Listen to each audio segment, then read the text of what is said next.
राहुल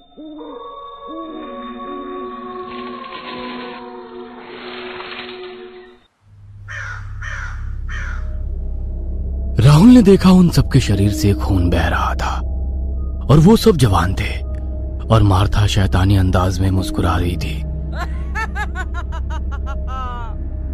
तभी एक तेज हवा का झोंका आया और राहुल के कमरे की खिड़की खुल गई। राहुल ने बिना समय गवाए उस खिड़की से तुरंत छलांग लगा दी और वो घबराकर वहां से भागने लगा। कुछ घंटों पहले रात का सन्नाटा चारों ओर फैला हुआ था। शरीर में खून जमा देने वाली शीतलहर चल रही थी। रोड पर सन्नाटा पसरा हुआ था। एक कार फुल रफ्तार से उसी रोड पर दौड़ती जा रही थी। उस कार में नंदिनी और राहुल सवार थे।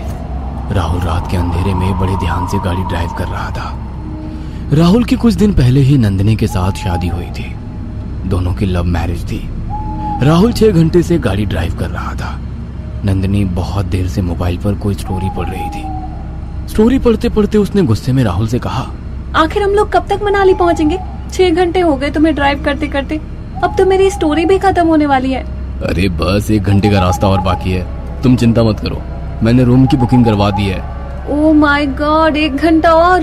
ये तो अच्छा हुआ कि मैं नॉवेल पढ़ रही थी। पढ़ते हुए मेरा वक्त तो कट गया। नंदिनी की बात पर राहुल मुस्कुराने लगा। लगता है ये उपन्यास मार्केट में नया आया है। नंदिनी ने इतना बोला ही था कि अचानक गाड़ी एक झटका देकर रुक गई। गाड़ी की रफ्तार तेज होने के कारण अचानक रुकने से वो पलटने से बाल बाल बची थी। राहुल और नंदिनी के माथे पर डर से पसीने की बूंदें टपकने लगी। तभी अचानक नंदिनी और राहुल की नजर गाड़ी के बाहर दूर खड़े हुए किसी व्यक्ति पर पड़ी। रात के अंधेरे में उसकी आंखें किसी जुगनू की तरह चमक रही थी, मगर अचानक वो आंखें गायब हो गई। राहुल ने डरते हुए गाड़ी स्टार्ट करने की कोशिश की, मगर गाड़ी स्टार्ट नहीं हुई। नंदिनी ने डरते हुए राहुल से कहा, क्या हुआ? गाड़ी स्टार्ट क्यों नहीं हो रही? पता नहीं नंदिनी, क्या खराबी हो गई है, बाहर निकलकर चेक करना पड़ेगा। तभी उन दोनों की कार का दरवाजा किसी ने खटखटाया। राहुल ने देखा बाहर एक गांव का व्यक्ति खड़ा हुआ उसे घूर रहा था। उसे देखकर राहुल की जान में जान आई। वह कार से बाहर निकल आया। उस व्यक्ति ने राहुल से कहा, आपको इस तरह इस सन्नाटे में गाड़ी नहीं रोकनी चाहिए, यहाँ पर चोर डाकू घूमते रहते हैं। जी देखिए, हम मनाली जा रहे हैं, पर पता नहीं गाड़ी में क्या हुआ, अचानक रुक गई। क्या यहाँ पर कोई आसपास मैकेनिक मिलेगा? राहुल की बात पर वह व्यक्ति अजीब अंदाज में हंसने लगा। आपको लगता है कि भयंकर ठंड में आपको मैकेनिक दुकान खोलकर बैठा होगा? आपको सुबह का इंतजार करना होगा। क्या? सुबह तक तो हालत खराब हो जाएगी। क्या यहाँ पर कोई आसपास होटल है? आपकी गाड़ी जहाँ खराब हुई है, ये पहाड़ी इलाका भी टूरिस्ट इलाके में ही आता है। यहाँ से कुछ दूर पर एक गेस्ट हाउस बना हुआ है। आप अगर चाहें तो मैं आपको वहाँ ले जा सकता हूँ। नंदिनी कार से बाहर निकल आई थी। वो भी उस व्यक्ति की बातें सुन रही थी। राहुल और नंदिनी उस व्यक्ति की बात पर एग्री हो गए, क्योंकि उनके पास उसके अलावा कोई और चारा नहीं था। थोड़ी देर के बाद वो दोनों एक गेस्ट हाउस के सामने खड़े हुए थे।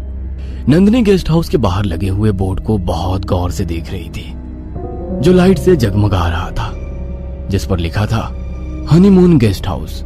राहुल, तुम्हें नहीं लगता ये बड़ा अजीब नाम है? और ये तो अंग्रेजों के जमाने का बना हुआ लगता है। चलो अच्छा है यार, शायद हम दोनों की हनीमून की फर्स्ट नाइट इसी गेस्ट हाउस में लिखी हुई थी। इतना कहकर राहुल ने उस व्यक्ति से कुछ कहना चाहा, जो उन दोनों को यहाँ तक लेकर आया था, मगर ये देखकर उनके होश ही उड़ गए कि वो व्यक्ति अब वहाँ पर मौजूद ही नहीं था। वो आदमी कहाँ चला गया? अभी तो यहीं खड़ा था। अरे चला गया होगा यार, इतनी ठंड है, चलो जल्दी से रूम बुक कराओ। इतना कहकर नंदिनी और राहुल उस गेस्ट हाउस के अंदर की ओर चल गए। उन्होंने देखा कि गेस्ट हाउस की रिसेप्शनिस्ट की कुर्सी पर एक औरत बैठी हुई थी, जिसने ब्लैक कलर की ड्रेस पहनी हुई थी, जो कि एक अंग्रेज थी। उन दोनों को देखकर वो एक रहस्यमय अंदाज में मुस्कुराते हुए बोली, welcome to honeymoon guest house. जी, हमें एक रूम चाहिए सुबह तक के लिए। हम मनाली जा रहे थे और रास्ते में हमारी गाड़ी खराब हो गई। उस औरत ने फिर रहस्यमय अंदाज में मुस्कुराते हुए राहुल की ओर देखकर कहा, मेरा नाम मार्था है। लगता है तुम दोनों मनाली अपने हनीमून के लिए ही जा रहे थे। जी हाँ, लेकिन आपको कैसे पता? वैसे आपने बिल्कुल सही कहा, और आप तो हिंदी अच्छी जानती हैं। तुम्हें देखकर मैं समझ गई थी कि तुम दोनों की नई नई शादी हुई है, और रहा सवाल हिंदी का तो मैं कई भाषाएं जानती हूँ। इतना बोलकर मार्था ने तेज आवाज में किसी व्यक्ति का नाम लेकर पुकारने लगी। अचानक नंदिनी और राहुल के कानों में पीछे से किसी के कदमों की आहट सुनाई दी।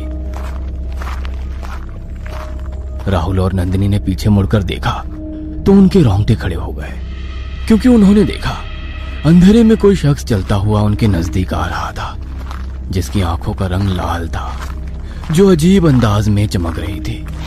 राहुल और नंदिनी को याद आ गया कि उन दोनों ने वो आंखें कुछ देर पहले रोड पर देखी थी, जो उसे रोड से उस गेस्ट हाउस तक लाया था।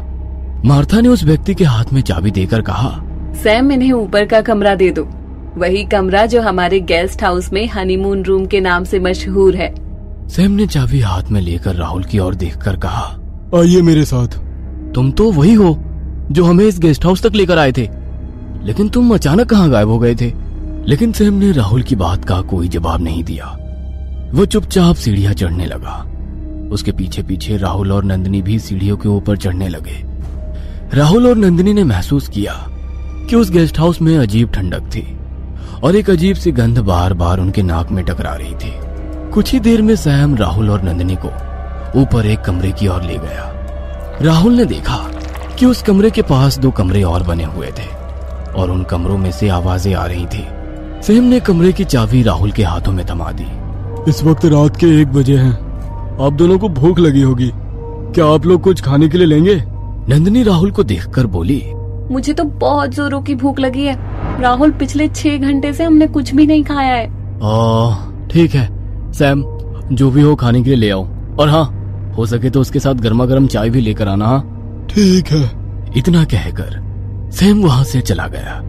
नंदिनी और राहुल कमरे के अंदर आ गए। कमरे में लकड़ी जल रही थी, जिससे कमरा काफी गर्म हो चुका था। कमरे में नंदिनी और राहुल को बहुत सुकून महसूस हुआ। तभी उनके नाक में फिर से वही गंध टकराई। मेरी समझ में नहीं आ रहा है ये बदबू कैसी है जो बार बार नाक से टकरा रही है। अरे यार, तुम देख नहीं रही कितना पुराना गेस्ट हाउस है, और वो भी जंगल में बना हुआ है। आ रही होगी कहीं से। हमें क्या, हमें तो बस कैसे भी आज रात ही काटनी है। तभी अचानक कमरे का दरवाजा किसी ने खटखटाया। राहुल ने दरवाजा खोला तो बाहर सैम था। सैम हाथ में बड़ी सी ट्रे लिए खड़ा हुआ था। सैम ने ट्रे राहुल के हाथों में थमा दी और वहां से चला गया। मैं जरा फ्रेश होकर आता हूं। इतना कहकर राहुल बाथरूम में घुस गया। ट्रे को देखकर नंदिनी के अंदर की भूख जाग उठी। नंदिनी ने जैसे ही ट्रे में रखी हुई डिश का ढक्कन उठाया तो उसके गले से एक जोरदार चीख निकल गई। आगे की कहानी जल्द ही आ रही है आपके अपने चैनल अनकहे किस्से पर। देखने के लिए हमारे चैनल को सब्सक्राइब करें और जुड़े रहिए हमारे साथ।